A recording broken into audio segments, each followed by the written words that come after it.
Sinagot ni Senator Amy Marcos ang banat ng isang kongresista tungkol sa mga hindi umano nabigyan ng ayuda ng 4Ps dahil sa paglilipat ng senadora ng pondo. Ayon sa senadora, sa pagtalakay ng panukalang pondo ng DSWD para sa taong 2023, napag-alamang 45% lang ng pondo para sa 4Ps ang nagagastos.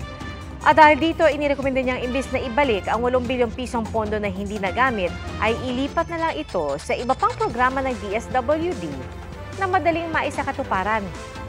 Sa Bicameral Conference Committee naman daw, inalis ang 5 bilyong pisong ilalaan sana sa Assistance to Individuals in Crisis Situations o AICS dahil kulang sa pondo.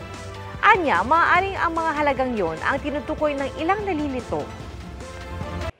Mga kapuso, sama-sama tayong maging saksi. Mag-subscribe sa GMA Integrated News sa YouTube at para sa mga kapuso abroad, samahan niyo kami sa GMA Pinoy TV at sa www.gmanews.tv.